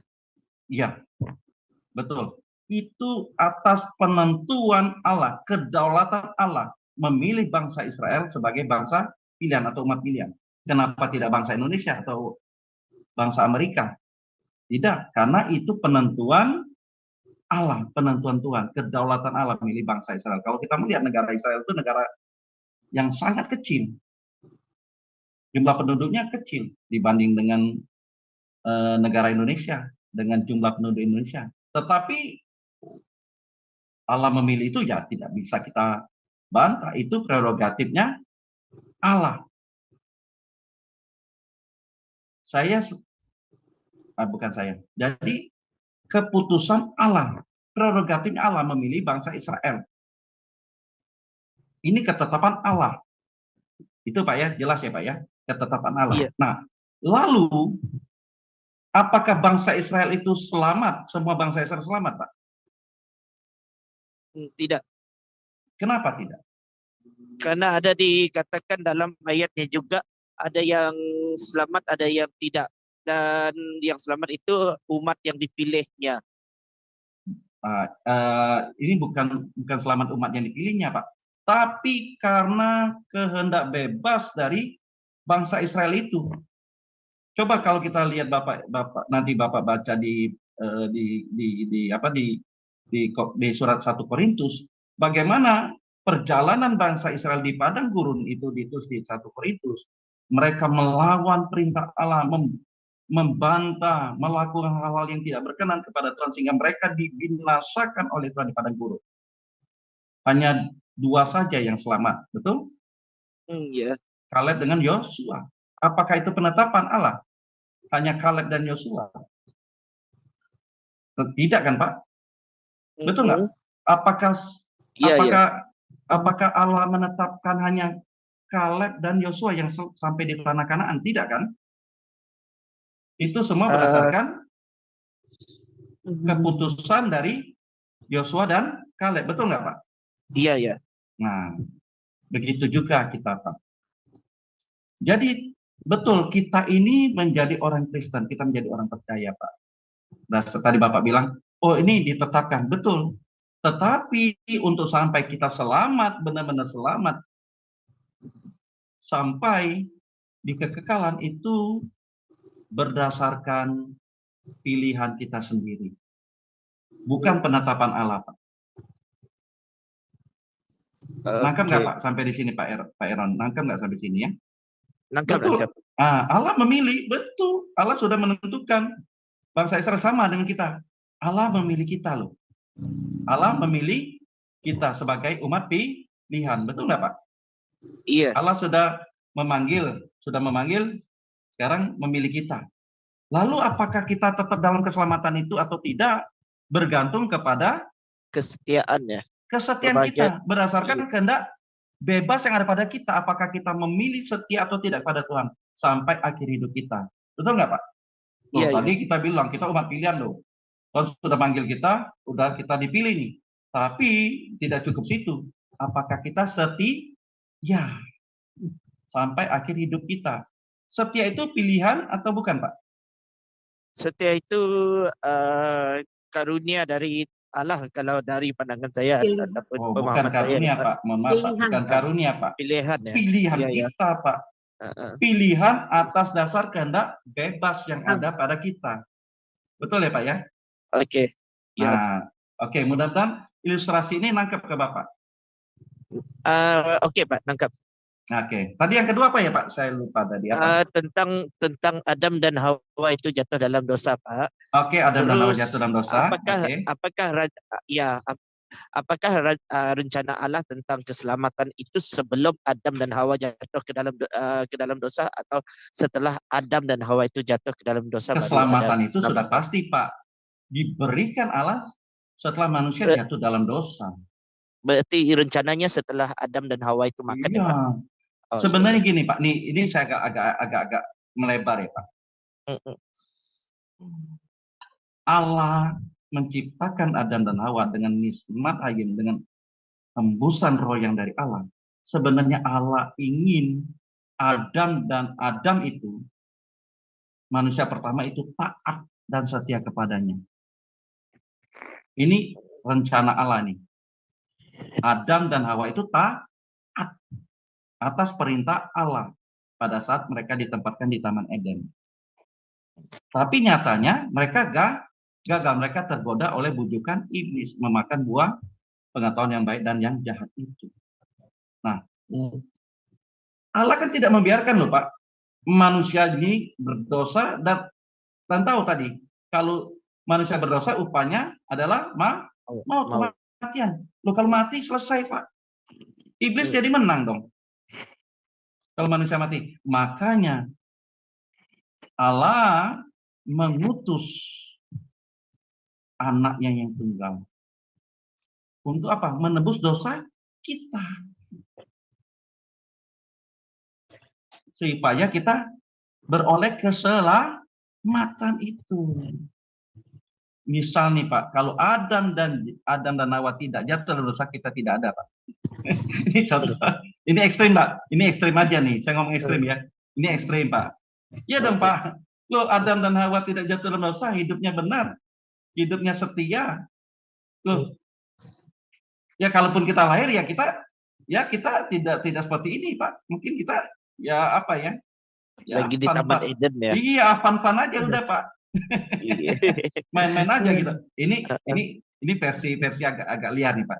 Tapi ini ya supaya kita kebuka lah pikiran gitu, Pak. Kalau misalnya Adam dan Hawa tidak jatuh dalam dosa, Pak, ya kita fun-fun aja, Pak. Main-main aja kita. Kita tidak susah payah cari kerja, Pak. Cari duit gitu maksudnya. Oke, Pak. Kira-kira jawab ya, Pak Aaron. Terima kasih, Pak. Oke. Terima kasih. Terima kasih. Untuk berikutnya Pak Narto. Silakan Pak Narto. Unmute, Pak. Pak Narto. Saya udah minta untuk di-mute. Ya, silakan, Pak. Ya, selamat malam, Pak. Selamat malam, Pak Narto. Ya, saya mau nanya, Pak. Ya. Ini Bapak wajahnya nggak ada ya? Oh, nggak ada, Pak. Tapi orang-orang udah kenal saya, Pak. Oke. Saya mau nanya dua hal. Ya, Pak. Pertama,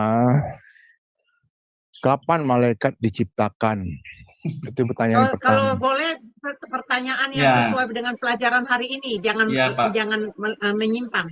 Ya, jadi sesuai dengan topik topik ini, kebebasan, kehendak bebas. Oke. Tuhan tahu nggak bahwa manusia itu akan jatuh dalam dosa? Itu aja pertanyaannya, Pak. Oke. Gini, Pak, kita percaya Allah itu maha. Pak Nato percaya Allah itu maha segalanya, maha segalanya kan? Betul ya, Pak ya? Iya. Tahu, Pak. Jadi Tuhan tahu bahwa manusia akan jatuh dalam Allah dosa. Kan maha tahu, Pak. Kalau dia tidak mau tahu, bukan Allah, Pak. Tapi Pak, di sini luar biasanya, Pak. Luar biasanya apa? Tuhan tetap menaruh percaya kepada manusia. Karena tadi menghargai, menghormati manusia. Tuhan tahu, tapi dia tetap menaruh percaya pada manusia. kepada manusia dia taruh percayanya. Itu luar biasa loh Pak. Apa tujuan Tuhan tahu bahwa manusia akan jatuh dalam dosa? Gimana Pak? Sorry. Apa tujuan Tuhan bahwa dia tahu manusia pasti akan jatuh dalam dosa? Oh, nggak ada tujuan Pak. Orang dia mah tahu Pak, dia nggak ada tujuan. Nggak ada Ya kan? tujuan apapun, nggak ada motivasi. Tapi yang ini yang saya paham ya Pak ya. Ini yang saya paham. Karena kita tidak mungkin Pak dapat mengetahui alam pikirannya Allah. Kita tidak mungkin Pak siapa kita. Tapi ini berdasarkan saya, pandangan saya adalah Allah tetap menaruh percaya kepada manusia. Dia sudah memberi kehendak bebas dan tetap menaruh menghormati manusia sebagai makhluk ciptaannya yang istimewa dan mulia. Jadi Itu apa saja, tujuan Pak. Tuhan menciptakan, Pak? Tujuannya apa? Untuk menciptakan apa? Ciptakan alam semesta dan manusia di dalamnya. Tujuannya kalau dia tidak, ini Pak, kalau dia, nah ini panjang lagi Pak, bukan kehendak bebas lagi nih, jadi agak menyimpang nih Pak. Dari kehendak bebas itu kita tahu tujuan Tuhan menciptakan. Tujuan dari Tuhan menciptakan manusia adalah supaya manusia itu dengan kesadarannya, dengan kerelaannya taat dan setia kepadanya, Pak. Dari mana bisa manusia itu akan taat, Pak? Nah, tapi iya, itulah dia percaya kepada kita sebagai manusia supaya kita ini dengan kesadaran harusnya taat, tapi manusia faktanya tidak terjadi kan melanggar. Tapi Pak, ini luar biasanya Pak. Dia tetap menaruh percaya kepada kita nih. Kita yang ada di sini sebagai umat-umat pilihannya. Apakah kita tetap mau setia kepadanya atau tidak? Bergantung kepada kehendak bebas yang ada pada kita. Dan kita tahu, kalau kita tidak taat dan setia kepadanya, konsekuensinya kita akan dibuang ke api neraka. Selama-lamanya Pak. Dan Tuhan itu mau. Dan Tuhan itu mau supaya kita ini selamat, tidak ada yang binasa, Pak. Tuhan inginnya kita supaya kita selamat. Dari mana kita tahu bahwa kita akan selamat? Kita menginginkan keselamatan. Loh, Bapak nggak mau selamat? Dari mana saya tahu bahwa saya akan mau selamat? Nggak, pertanyaan saya, ini sorry Pak. Pak Narto ingin selamat atau tidak? Saya tanya dulu, sorry. Iya, saya ingin selamat. Nah, kalau karena Bapak ada ingin sesuatu, karena ada sesuatu yang bisa membuat saya tidak selamat. Apa? Tidak taat dan tidak setia kan? Iya. Kita sudah tahu kalau gitu Pak.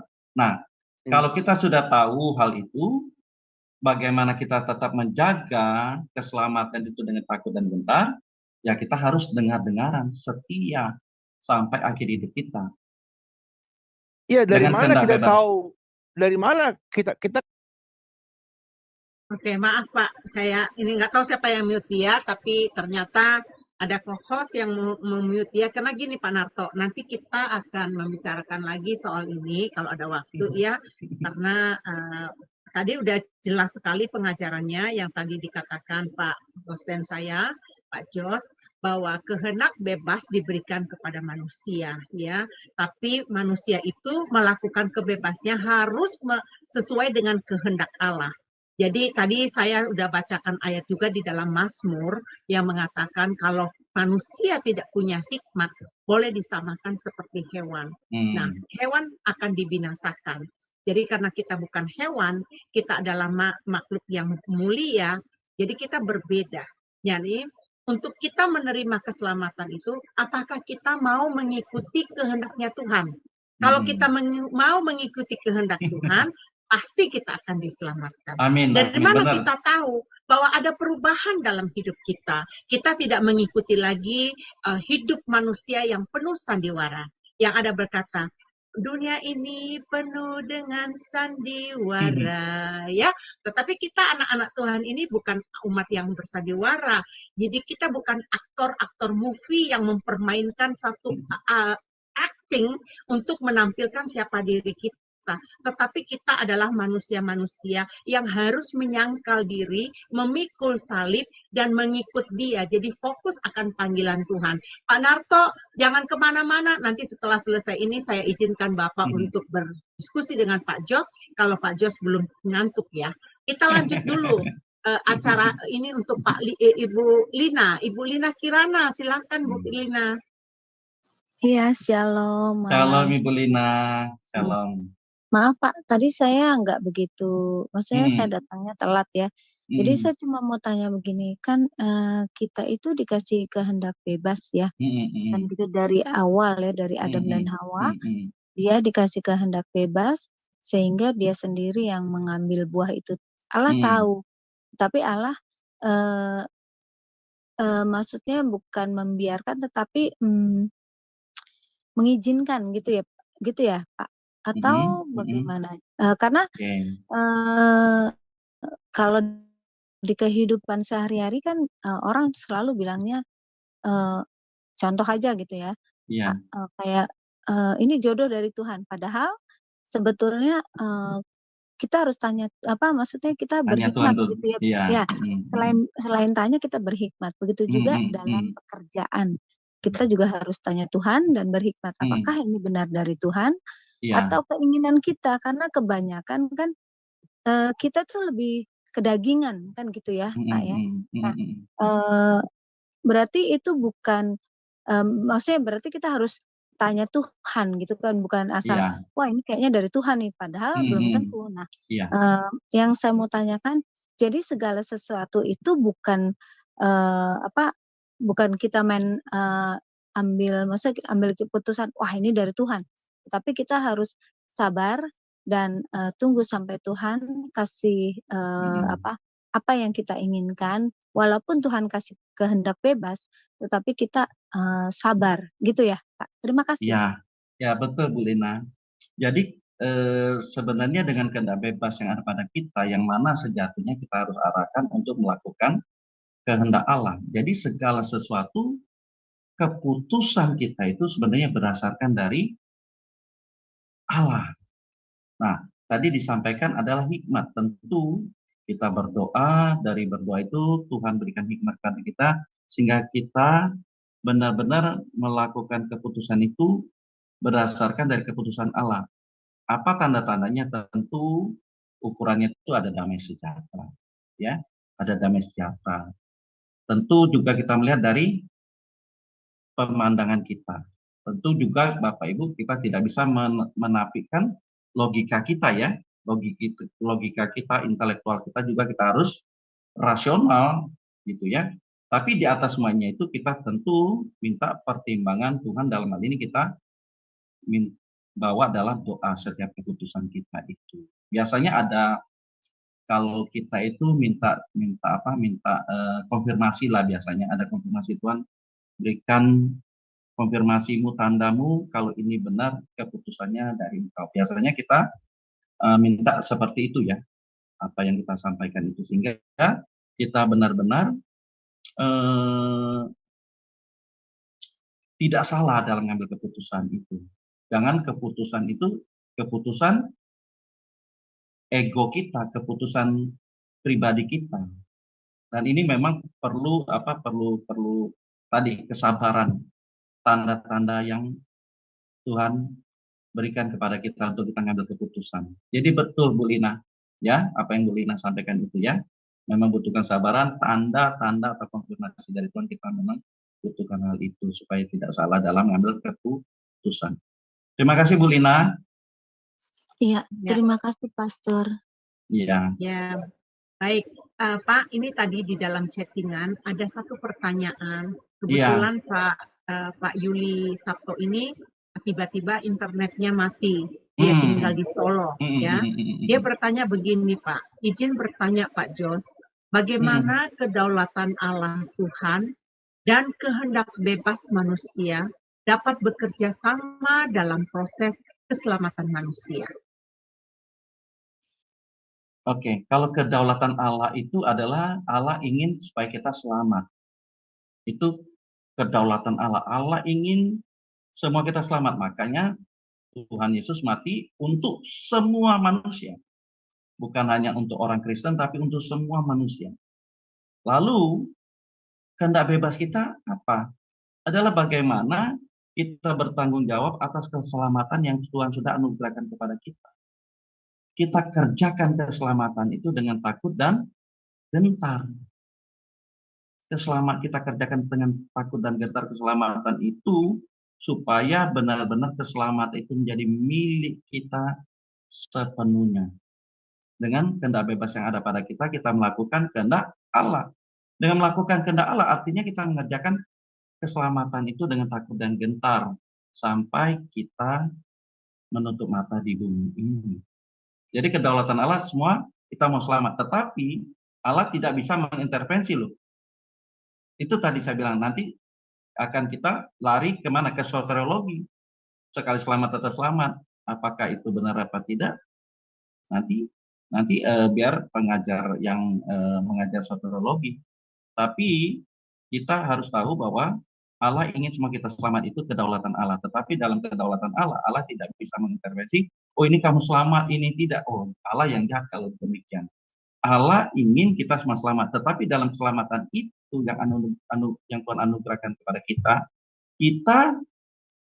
yang ada pada kita yaitu kehendak bebas, kita arahkan untuk melakukan kehendak Allah, untuk mengerjakan keselamatan itu dengan takut dan gentar, sehingga kita benar-benar selamat apa yang diinginkan oleh Allah supaya kita selamat, semua manusia selamat.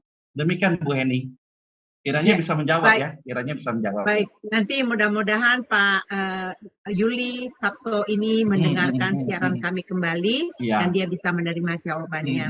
Pak, jadi jelas sekali yang Bapak ajarkan tadi mengenai kehendak bebas ini. Ada kehendak Tuhan, ada juga kehendak diri sendiri. Ya. Nah, dalam sikap melakukan ini tentunya kita harus berhati-hati. Di dalam beberapa minggu yang lalu, saya dapat telepon dan untuk memberikan saya introduksi ya untuk melakukan hal yang menurut saya itu bukan adalah kehendak Tuhan. Tentunya saya yang udah diberikan hikmat oleh Tuhan dan saya tidak mau disamakan seperti hewan yang akan dibinasakan ya. Jadi saya harus mengambil sikap dan tindakan saya apa yang Tuhan mau dalam hidup saya. Jadi kalau ada orang menyuruh kita untuk memblokir orang tersebut karena dia tidak suka terhadap orang tersebut, kita jangan melakukan itu. Ya, karena kita adalah anak-anak Tuhan. Kita tidak boleh menutupi kehendak Tuhan dalam hidup kita. Karena kehendak Tuhan berkata berdamailah terhadap setiap orang, ya. Bahkan terhadap musuh kita juga harus berdamai.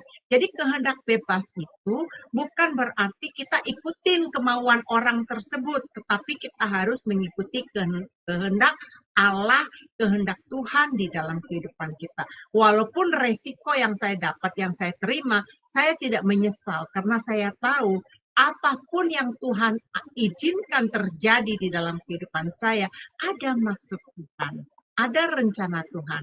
Jadi itulah yang namanya surrender terhadap kehendak Tuhan, Allah yang memimpin hidup kita. Benar nggak Pak Jos? Ya, betul Bu. Ya, jadi saya tidak lagi bebas melakukan. Jadi saya katakan semenjak saya jadi orang Kristen, hidup saya seperti di penjara. Jadi saya tidak mengikuti kehendak daging lagi. Maunya sih ikut-ikutan. Umpamanya gosipin orang, ikut-ikutan gosipin orang. Terus menjelek-jelekin orang atau menuduh orang, itu maunya ikutan. Tapi daging dengan kehendak daging dengan kehendak roh berbeda. Jadi kita harus bisa memisahkan, baru kita disebut cerdas ya Pak ya.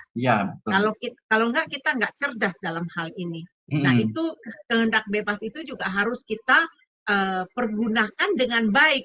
Tadi Pak Narto, bagaimana kita tahu? Bagaimana kita tahu? Ya kamu tahu kalau kamu udah tertanam di dalam Tuhan, kalau kamu udah sependapat, sepikir dengan Tuhan, kamu pasti mengerti isi hati Tuhan. Tapi kalau kamu tidak tertanam di dalam Tuhan yang benar, jadi kamu jadi aktor tadi yang Bapak bilang itu. Manusia bukan robot. Betul nggak Pak? Iya, betul, Bu. Aku dapat sesuatu Pak hari ini Pak. Dapat dari Bapak ini, manusia bukan robot, pemain panggung sandiwara, ya. Bukan demikian. Baik Pak, Oke. ini waktu kita karena sudah larut ya. Saya minta ke Pak Jos untuk merangkum kesimpulannya apa yang dibicarakan tadi. Kemudian tutup kita di dalam doa Pak. Oke. Terima kasih Bu Eni. Bapak Ibu, mohon maaf kalau ada jawaban dari Bapak Ibu yang belum bisa saya penuhi dengan baik. Tapi gini Bapak Ibu, kehendak bebas yang ada pada kita itu luar biasa. Tidak ada makhluk lain yang kita miliki, yaitu roh dan kehendak bebas, logika, pikiran, perasaan, roh, yang mana itu membuat kita menjadi manusia kekal, yang diproyeksikan Allah menjadi segambar dengan Allah. Nah, kita nanti belajar ada segambar dengan Allah. Jadi Bapak Ibu, mari kehendak bebas yang ada pada kita dengan kerendahan hati, dengan kesadaran, dengan ketulusan, kesungguhan, dengan sisa usia kita yang kita tidak tahu berapa lama kita di bumi ini, tapi kita mau bertanggung jawab atas setiap kehendak bebas yang Tuhan sudah berikan kepada kita. Dan kita mau lakukan kehendak bebas itu bukan untuk memenuhi hasrat duniawi kita, hasrat kedagingan kita, tapi kehendak bebas yang ada pada kita, kita mau melakukan sepenuhnya kehendak Tuhan. Sehingga kita menjadi manusia Allah, man of God, menjadi manusia ciptaan baru. Lewat kehendak bebas ini, kita dilayakkan menjadi mempelai Kristus. Amin. Tuhan Yesus berkati. Kita tutup dalam doa ya. Bapak Ibu, mari kita teduhkan hati kita tenangkan pikiran kita. Kita mau berdoa. Terima kasih Bapa, pengajaran malam ini Tuhan. Kami tahu Tuhan, sungguh berat, bahkan sangat berat Tuhan. Di mana kami harus bertarung melawan diri kami sendiri. Ini adalah musuh yang paling berat, musuh yang paling besar adalah diri kami sendiri, keinginan kami sendiri. Tapi lihat kebenaran firman-Mu Tuhan. Ampuni segala hal yang belum berkenan atau tidak berkenan kepada Engkau, apa yang kami perbuat selama ini Tuhan. Kami mau merendahkan hati kami. Kami mau menundukkan diri kami di bawah otoritas tangan-Mu yang gagah perkasa itu. Untuk memampukan kami melalui Roh Kudus-Mu Tuhan. Untuk membantu kami, menolong kami Tuhan. Supaya kami mampu mengerjakan apa yang Kau sudah karuniakan dengan cuma-cuma, yaitu keselamatan. Sehingga benar-benar keselamatan itu menjadi milik kami seutuhnya. Dengan kehendak bebas yang ada kami arahkan Tuhan untuk melakukan kehendak-Mu dalam hidup kami. Ampuni setiap salah dosa kami, kelemahan kami Tuhan, kekurangan kami mau Tuhan, mau berjuang. Kami mau berjuang Tuhan, menjadi manusia Allah, menjadi manusia ciptaan baru, manusia yang berkenan kepada-Mu Tuhan. Dan berkati Tuhan media Sema Adonai dan yang lain-lainnya, menjadi alat, menjadi sarana bagi pekerjaan-Mu dalam kami belajar kebenaran-Mu Tuhan. Urapi kami semua Tuhan, pakai kami semua Tuhan. Tidak ada yang hebat, baik kami sebagai pembicara dan juga kami yang mendengar, tidak ada yang hebat, semua sama di mata Tuhan. Yang hebat hanyalah Engkau Tuhan.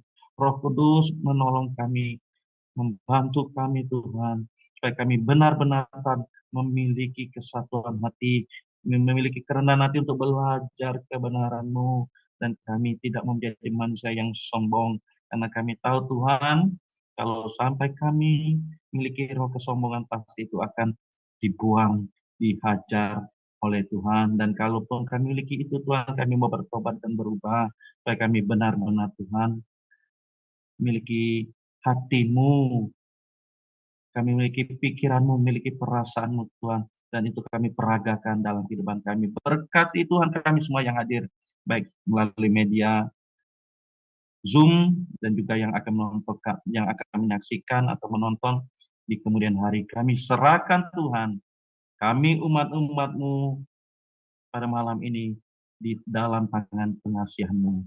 Terpujilah nama Bapa sampai kekal, dari kekal sampai kekal, dan selama-lamanya. Kami sudah berdoa dan mengucap syukur, haleluya. Amin. Amin. Kami mengucapkan terima kasih, Tuhan Yesus memberkati.